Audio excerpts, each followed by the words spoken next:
போது பலர் பல விதமான கருத்துக்களை சொன்னார்கள். அன்சாரிகள் ஒரு கருத்து சொன்னார்கள், முஹாஜிர்கள் ஒரு கருத்து சொன்னார்கள். இப்படி எல்லாம் பல விதமான கருத்துக்கள் சொல்லி கொண்டு வருகிற போது சல்மான் பாரிசி அப்படின்னு ஒரு நபி தோழர் இருந்தார். பாரிசின்னா பாரசீகம். பாரசீகம் தான் இன்றைய ஈரான் இருக்குல்ல, அதுதான் அதுக்கு பேர் பாரசீகம்னு சொல்றது. அந்த பகுதி கடலுக்கு பேர் இன்னைக்கும் பெர்சியன் வளைகுடா, பாரசீக வளைகுடான்னு சொல்லுவாங்க. இப்போ அந்த சல்மான் பாரிசியானவர் சொல்றாரு, அல்லாஹ்வின் தூதரே நான் ஒரு யோசனை சொல்றேன் என்ன அப்படின்னு கேட்டாங்க. இப்போ மதீனாவுடைய சூழ்நிலையை பொறுத்து பார்த்தா 4 திசையில 2 திசையில மலைகள் இருக்குது. இந்த மலை எதிரிகளை தடுத்துரும், அதில் அவங்க ஏறி வர முடியாது. இன்னொரு புறமா எங்க திருமண பக்கமெல்லாம் பெருச்ச மலை தோட்டமும் இந்த பழங்களை பறித்து அடிக்கக்கூடிய களங்களும், அது பேர் களம் சொல்லுவாங்க, அவங்க அது வழியாகவும் அவங்க வர முடியாது. மீதி இருக்கிறது மதீனாவின் வடக்கு பகுதி ஒண்ணுதான் இருக்குது. அந்த வடக்கு பகுதியில நாம ஒரு பெரிய பள்ளத்தை தோண்டணும். அதாவது எவ்வளவு கேப் இருக்குதோ அங்க இருந்து இது வரையும்னா அவ்வளவு தூரத்துக்கு நாம என்ன செய்யணும், பள்ளம் தோண்டணும். அது தோண்டியாச்சுன்னு சொன்னா நம்ம அவங்கள தடுத்துடலாம். ஜெயிக்கிறோமா இல்லையா அது அப்புறம், ஆனா அவங்கள உள்ள வர விடாம தடுத்துடலாம். உடனே அவசரமா ரசூல் ஸல்லல்லாஹு அலைஹி வஸல்லம் இந்த யோசனை பிடிச்சிருந்தது. அதுக்கப்புறம் சில விவாதங்களுக்கு பிறகு இந்த யோசனை ஏற்கப்பட்டது. உடனே ரசூலுல்லாஹ் சொன்னாங்க, அந்த படைகள்லாம் இங்க வர்றதுக்கு முதல்ல நாம பள்ளம் தோண்டிடணும் அப்படின்னு சொல்லி முடிவு பண்றாங்க. அதுக்கு அகழ் என்று சொல்லுவார்கள். இந்த போருக்கு அகழ் யுத்தம் என்ற ஒரு பெயரும் உண்டு. அரபியில அஹ்ஸாப் யுத்தம், அஹ்ஸாப் போர் என்று சொல்லுவார்கள். இப்படி ஒரு பள்ளம் தோண்ட வேண்டும் என்ற யோசனையை செயல்படுத்துவதற்கு ரசூல் ஸல்லல்லாஹு அலைஹி வஸல்லம் 10 பேர் கொண்ட ஒரு குழுவை அமைத்து இந்த 10 பேரும் 40 முழம் ஆழத்துக்கு பள்ளம் தோண்டன அப்படின்னு ஒரு கணக்கு விதித்தார்கள். அது கிட்டத்தட்ட போய் பார்த்தோம்னா இன்னைக்கும் அது போய் பார்க்கறவங்களுக்கு தெரியாது. அகல் யுத்தம் நடந்த இடத்த இன்னைக்கு மதீனால போய் பார்த்தீங்கன்னா அது ஒரு பார்க் மாதிரி ஆக்கி வச்சிருக்கான். ஏன்னா முதல்ல ஒரு சில ஆண்டுகளுக்கு முதல்ல போனவங்களுக்கு தெரியும், 5-6 பள்ளிவாசல் இருந்துச்சு. அதில் சின்ன பள்ளிகளா இருக்கும். அபூபக்கர் பள்ளி, உமர் பள்ளி, உஸ்மான் பள்ளி, அலி பள்ளி, பாத்திமா பள்ளி, சல்மான் பாரிசிக்கு ஒரு பள்ளி, இந்த மாதிரி ஒரு 7 பள்ளிவாசல்கள் 6 பள்ளிவாசல் இருந்துச்சு. அதெல்லாத்தையும் துணிக்காரன் கட்டினது, அதெல்லாத்தையும் இடிச்சுக்கிட்டு ஒரு பெரிய ஜாமியா மஸ்ஜித் பள்ளிவாசலை புதுசாக இப்போ கட்டியிருக்கிறாங்க. அந்த இடம் பார்க்காக இருக்கிறது. நான் எல்லாம் அதில் போய் நின்று ஆராய்ச்சி பண்ணேன். எங்கேருந்து இதுவரையிலும் அந்த காலத்தில் வெட்டியிருப்பாங்க 14 நூற்றாண்டுகளுக்கு முன்னால். அந்த அளவை பார்த்தோம்னா கிட்டத்தட்ட ஒரு மிஞ்சி போனால் ஒரு 1/2 கிலோமீட்டர் தூருக்கு அகலம் வரும். 500 அடி, 500 மீட்ரு. அப்போ ரசூலுல்லாவும் அவங்களுடைய தோழர்களும் அந்த பள்ளம் தோண்டக்கூடிய பணியில, பள்ளம் தான் உனக்கு விளங்குதா எப்படி அது அப்படின்னு சொல்லிட்டு சும்மா அந்த கிணறு மாதிரி தோண்டது இல்லை, அது பெரிய கம்மா மாதிரி என்ன செய்யுதுன்னா பெருசா தோண்டி பள்ளமாக்கிடுறது. அப்ப இந்த தோண்டி போட்டுருக்கல இந்த பத்தியில வயிறு பதிக்கிறதுக்கு இந்த பக்கமும் மணல் சரிவு இருக்கும், இந்த பக்கம் மணல் சரிவு இருக்கும், நடுவுல ஆழமா இருக்கும். ஒருத்தர் எதிரி அங்க இருந்து இங்க எப்படி வருவான்? அதுல இறங்கித்தானே வரணும். அதுல இறங்கி சென்டருக்கு மறுபடியும் மேல ஏறதுக்கு மேல என்ன செய்வாங்க, அம்புகளை விட்டுருவாங்க, அல்லது நீங்க சொன்ன மாதிரி பாறையை தூக்கி தலையில போட்டுடலாம். என்ன நடக்கும்னு தெரியாது. ஏன்னா அந்த ஃபுல்லா அவங்க நிக்கிறாங்க முஸ்லிம்ஸ் கையில் அம்புகளோட. அப்ப அந்த மாதிரியான ஒரு ஏற்பாடு திடீர்னு இதெல்லாம் ஒரு விதமான போர் தந்திரங்கள் தான். வேற அது இல்லைன்னா தடுக்க முடியாது. 10 நிமிஷத்துல அழிச்சிட்டு போயிடுவாங்க. அப்போ அவங்க எல்லாம் 10,000 பேர் என்ன செய்யறாங்க, வர்றாங்க. அதுக்கடியே இந்த அகல் தோண்டுகின்ற வேலை வேகமா நடக்குது. பல நாட்களா தோன்றாங்க, ஒரே நாள்ல முடியல. டெய்லி அது குளிர் நேரம், அதிகாலை நேரத்துல வருவாங்களாம், பள்ளம் தோன்ற வேலை. அந்த நேரத்துல சாப்பாட்டுக்கு வசதி இல்லை, அதங்க பெரிய முக்கியம். நம்ம எல்லாம் இன்னைக்கு பயான் பண்றோம், அதிர்த்தமார்கள்லாம் பயான் பண்றாங்க, மீலாது விழா அதுன்னு கொண்டாடுறாங்க. ரசூலுல்லாஹ்வுடைய வறுமையை பத்தி கண்ணீர் வர்ற மாதிரி எடுத்து சொல்லிட்டு மீட்டிங் முடிச்சோன்னு போய் உட்காந்து வெறும் பிரியாணியா அடிப்பாங்க. அவரு ஃபுல்லா சாப்பிடுவான். என்ன காரணம், அவனுக்கு பசினா என்னன்னு தெரியல. ஆனால் அல்லாஹ்வுடைய திருத்தூதர் ஸல்லல்லாஹு அலைஹி வஸல்லம் உடைய தோழர்களும் இந்த அகல் தோண்டுகிற போது அகல் சொல்றாங்க, நாங்க எல்லாரும் வீட்டுல தொலி கோதுமைன்னு ஒண்ணு, கோதுமையில 2 வகை இருக்கு, ஒண்ணு திரிச்சது, இன்னொன்னு திரிக்கப்படாது, பதப்படுத்தப்பட்டது, பதப்படுத்தப்படாது. இந்த தொலி கோதுமையை எண்ணெயில வறுத்து கொண்டுட்டு ஒரு துண்டுல வச்சுக்கிட்டு கொஞ்சம் வாயில அள்ளி போட்டுக்கிட்டு அகல் தோண்டுவோம். அதுல இருந்து வர்ற அந்த அந்த தொழிற்கொள்மையானது தொண்டையில சிக்கிக்கணும். அதுல இருந்து வர்ற வாடை ரொம்ப கொமட்டிக்கிட்டு நாட்டமா இருக்கு, அந்த எண்ணெயில பொரிச்சது. அதைத்தான் திண்டுக்கிட்டு நாங்க அந்த அகல் தோண்டினோம் அப்படின்னு சொல்றாங்க. அப்ப ரசூலுல்லாஹ்வும் என்ன செய்றாங்க, அவங்களும் வெற்ற மண்களை எல்லாம் அவங்க ஒரு பாத்திரத்தை வச்சு அள்ளி, அல்லாஹ்வுடைய தூதர் அவங்களும் மண்ணை கொண்டு வெளியே போடுறாங்க. அப்பதான் ஒருத்தர் சொல்றாரு, அல்லாஹ்வின் திருத்தூதரே 2 நாளாச்சு சாப்பிட்டு 2 நாளாச்சு அல்லாஹ்வுக்காக மகத்தான தியாகம் அந்த பணியை செய்யறாங்க, எதிரி படையை வர விடாம. அவ்வளவுதான் முஸ்லிம்ஸ் இருக்கிறது டோட்டல். அந்த நேரத்தில் உலகத்தில் இருக்கக்கூடிய டோட்டல் முஸ்லீம் எவ்வளவுதான், இந்த மதீனாவில் இருந்தாங்கல்ல அவங்க மட்டும்தான். வேற துனியாவில் எங்கேயும் முஸ்லீமே கிடையாது. இன்னைக்கு முஸ்லீம் இல்லாத நாடே கிடையாது. அன்னைக்கே அதான் நிலை. அவங்களையெல்லாம் காப்பாற்றி ஆகணும். அப்போ ரசூலுல்லாஹ் சொன்னாங்க. சொன்ன உடனே என்ன அப்படின்னு கேட்டாங்க. சரியான பசி, அல்லாஹ்வின் தூதரே இங்க பாருங்க, நான் வயிற்றுல கல்லை கட்டி வச்சிருக்கிறேன், பசி தாங்க மாட்டாமண்டு. அவர் துண்டை விளக்கிக்கிட்டு காட்டுறாரு. வயிற்றுல என்ன வச்சிருக்காரு, ஒரு கல்லை கட்டி வச்சான். ரசூல் ஸல்லல்லாஹு அலைஹி வஸல்லம் சொன்னாங்க, உங்களை போலவே எனக்கும் பசி தான். பாருங்க, அல்லாஹ்வுடைய தூதர் ஒரு அரசருக்கு நிகராக இருந்தவர், பணி செய்யறாரு, குளிர்ல நிற்கிறாரு, வெயில்ல நிற்கிறாரு, மற்றவங்க கூட சேர்ந்து மண் அள்ளுறாரு, புறவும் பண்ணுகிறாரு. ஒரு இறை தூதர் செய்யறாரு. அவர் தன்னுடைய துணியை காட்டி விளக்கி காட்டுகிறார். அதுல 2 கல்லு கட்டி வச்சிருக்கேன். ரசூல் ஸல்லல்லாஹு அலைஹி வஸல்லம் வயிற்றுல எத்தனை கல் இருந்துச்சு, 2 கல் இருந்துச்சு. எனக்கும் பசி தான். அந்த நேரத்துல ஜாபிர் ரலியல்லாஹு தஆலா அன்ஹு அப்படின்னு ஒரு நபித்தோழர், அவர் இந்த நிலைமையெல்லாம் கன்றாவி கண்ணீரையெல்லாம் பார்த்துக்கிட்டு அவர் என்ன செய்வார், ஒரு சின்ன ஆட்டுக்குட்டியா இருக்கிறார். ஆட்டுக்குட்டியை அறுத்து மனைவிட்டு சொல்லி கொஞ்சம் விருந்து, அதாவது அதை சமைச்சு கொஞ்சோண்டு ஒரே ஒரு படி மாவு கோதுமை போட்டு ரொட்டி சுட்டா அந்த அந்த அம்மா, அந்த ஜாபீருடைய மனைவி.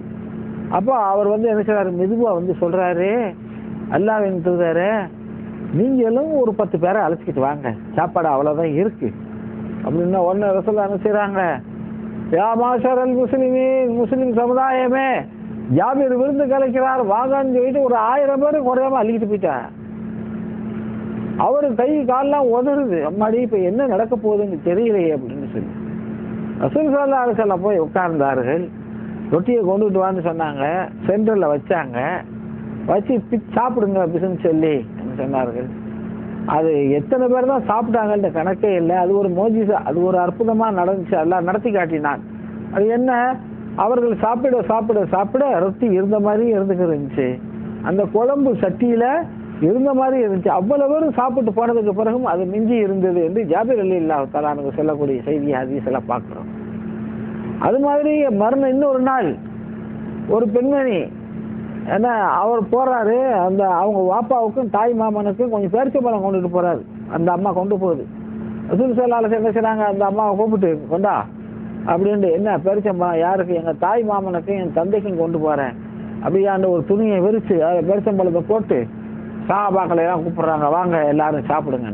எல்லோரும் சாப்பிட்டார்கள். சாப்பிட சாப்பிட அந்த பழம் தீராமல் இருந்ததுங்கிற ஹதீஸை பார்க்கிறோம். அது மாதிரி அந்த கடுமையான அதிகாலை நேரத்துல அவர்கள் அகல் தோண்டி கொண்டு இருக்கிற போது, அது வேலை நடந்துகிட்டே இருக்கு. தோண்டி இருக்கிற நேரத்துல குறுக்க ஒரு பெரிய பாறை, மண்ணா இருந்துச்சுன்னா அள்ளிடலாம், பெரிய பாறை, அழகு கடப்பாறையை போட்டு அடிச்சு உடைக்கிறாங்க, உடைக்க முடியல.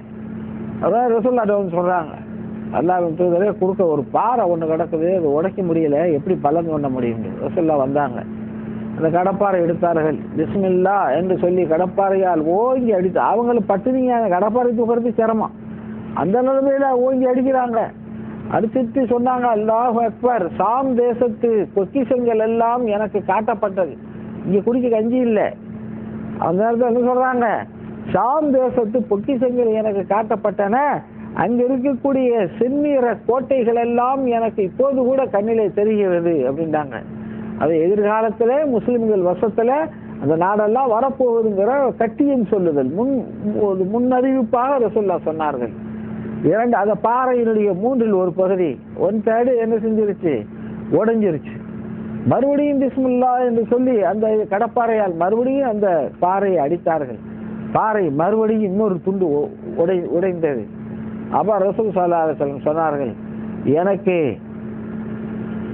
அதாவது வந்து அந்த ரோமர்களுடைய அந்த பொக்கிஷங்கள் எல்லாம் எனக்கு காட்டப்பட்டது.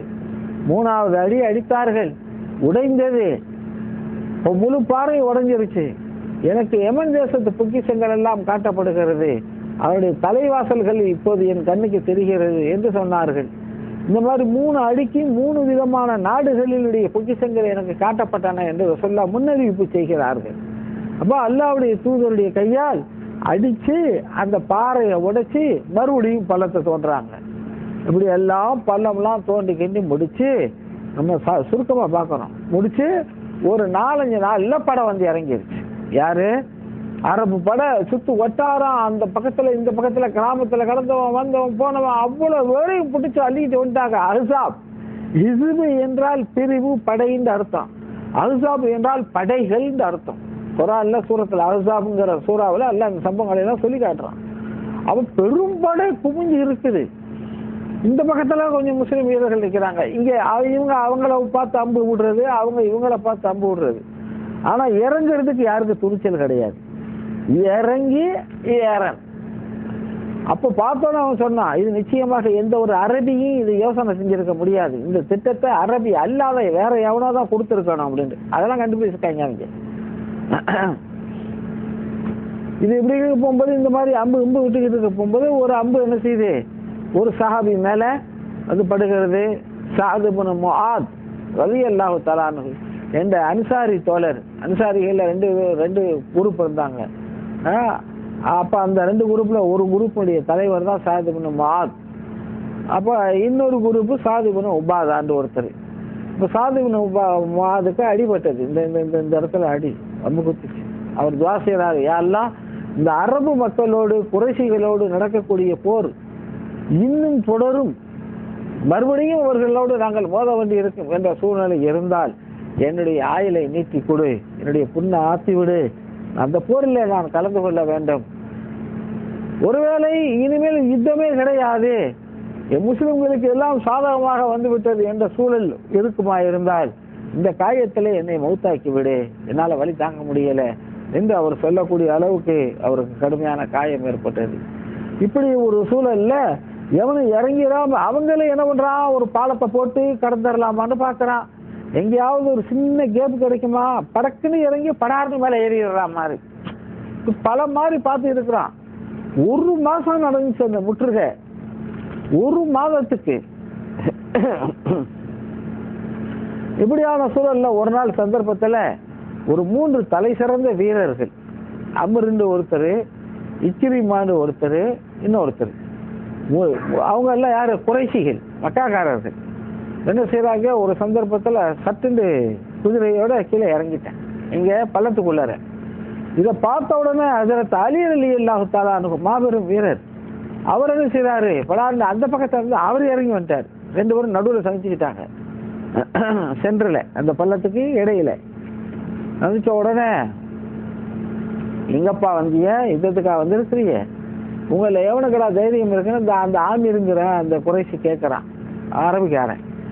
உடனே ஹஜ்ரத் அலி சொன்னார், நான் வர்றேன், நான் உன்னோடு மோதுகிறேன்,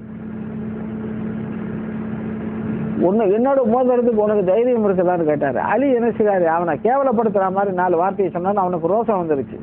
குதிரையிலிருந்து கீழே இறங்கி குதிரையை ஒரு வெட்டு, குதிரையினுடைய காலை ஒரு வெட்டு, அவ்வளவு ஆக்ரோஷத்தோடு வந்து பாஞ்சான். ஒரு சில நிமிடங்கள் தான். ஹஜ்ரத் அலி என்ன செய்யறாரு, ரொம்ப தீவிரமா போரிட்டு அவருடைய தலையை சீவிட்டார். இத பார்த்த இந்த இக்ரிமாங்கிறவரை இன்னொருத்தர் என்ன செய்யறாங்க, விழுந்தடிச்சு ஈட்டி கத்தியெல்லாம் தூக்கி போட்டுட்டு மறுபடியும் மேட்ல ஏறி ஓடிட்டாங்க. இந்த இக்ரிமாங்கிறவர் யாரு அப்படின்னு கேட்டீங்கன்னா, அபுஜெஹலுடைய மகன்.